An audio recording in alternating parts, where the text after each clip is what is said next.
लोकसभा चुनाव 2024 के लिए उल्टी गिनती शुरू हो चुकी है। इस बीच सभी राजनीतिक दल एक मजबूत रणनीति के साथ चुनाव लड़ने की तैयारी में है। इस दौरान एनडीए के खिलाफ यानी पीएम मोदी को सत्ता से हटाने के लिए विपक्षी पार्टियों ने इंडिया गठबंधन के तहत चुनाव लड़ने की तैयारी में है। इसमें करीब 25 से ज्यादा पार्टियां शामिल हैं। इस गठबंधन की पहली बैठक पटना में हुई थी, इसके बाद बेंगलुरु में और तीसरी महाराष्ट्र में 1 सितंबर को संपन्न हुई। इस बीच केंद्रीय संसदीय मंत्री प्रहलाद जोशी ने संसद का विशेष सत्र बुलाने का ऐलान कर सबको चौंका दिया है। इस विशेष सत्र के ऐलान के बाद चर्चा है कि सरकार वन नेशन वन इलेक्शन लागू कराने वाली है। क्या देश में वन नेशन वन इलेक्शन लागू करना आसान है? वन नेशन वन इलेक्शन के लिए कितने संशोधन करने पड़ेंगे? वन नेशन वन इलेक्शन लागू होने से पहले कौन कौन सी चुनौतियां हैं? क्या मोदी सरकार के पास सदन में इतने नंबर हैं जो संविधान में संशोधन करा सके? तो आइए जानते हैं इस रिपोर्ट में इन्हीं सभी सवालों के जवाब। वर्तमान में देश की राजनीतिक परिदृश्य को देखा जाए तो भारत में लंबे समय तक वन नेशन वन इलेक्शन लागू करा पाना बिल्कुल आसान नहीं है, क्योंकि इन दिनों क्षेत्रीय दलों का राज्यों में दबदबा ज्यादा है। ऐसे में कई राज्य ऐसे हैं जहां पर राज्य की सरकारें गठबंधन में है। यदि किसी तरह का विरोध होता है तो उसके बाद क्या होगा? क्या उस राज्य पर राष्ट्रपति शासन लागू होगा या फिर चुनाव होगा? यदि चुनाव होगा तो क्या नई चुनी हुई सरकार को पूरे 5 साल सरकार चलाने का अधिकार होगा? वन नेशन वन इलेक्शन के लिए कितने संशोधन करने पड़ेंगे?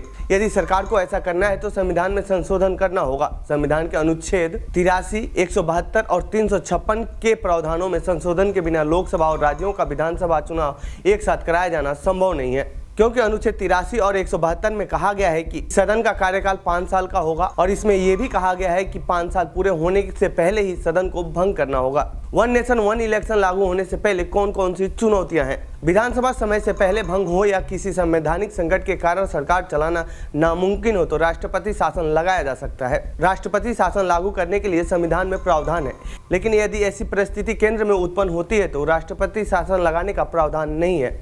ऐसे में लॉ कमीशन ने 2018 में वन नेशन वन इलेक्शन को लेकर अपनी एक रिपोर्ट सौंपी थी, जिसमें कहा गया था कि वन नेशन वन इलेक्शन के लिए संविधान संशोधन के साथ साथ जनप्रतिनिधित्व कानून यानी 1952 में संशोधन और लोकसभा तथा विधानसभा के संचालन से जुड़े रूल ऑफ प्रोसीजर में भी बदलाव करने की जरूरत होगी। और इस तरह के संशोधन के लिए सरकार को कम से कम 50% राज्यों की विधानसभाओं से अनुमोदित होना चाहिए। तो वही संसद में पारित कराने के लिए संसद के दोनों सदनों में 3/4 बहुमत की जरूरत होगी।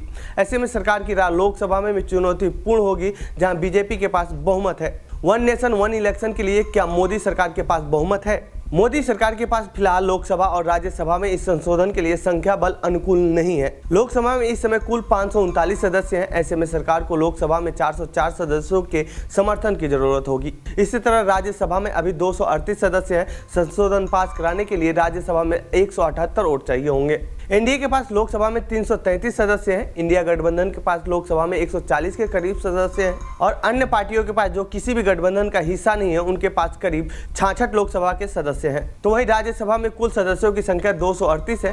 संशोधन बिल पास कराने के लिए 3/4 यानी कि सरकार को 178 राज्यसभा सांसदों के समर्थन की जरूरत पड़ सकती है। एनडीए के पास कुल राज्यसभा में 111 सदस्य हैं, जबकि विपक्ष के पास राज्यसभा में करीब 102 सदस्य हैं। तो वहीं अन्य पार्टियों के पास करीब 25 राज्यसभा सांसद हैं। यदि विपक्ष का इंडिया गठबंधन एकजुट रहता है तो जैसे कि दिल्ली सेवा बिल के समय पर था, तो ये बिल मोदी सरकार पास नहीं करा सकेगी।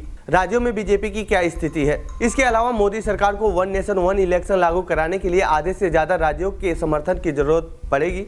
कुल 28 राज्यों में से 14 राज्यों की समर्थन की जरूरत होगी, जबकि 15 राज्यों में एनडीए की सरकारें हैं। लेकिन 5 राज्यों में पेच फंस सकता है, क्योंकि वहां क्षेत्रीय पार्टियां गठबंधन में हैं, तो यहां बीजेपी का खेल बिगड़ सकता है।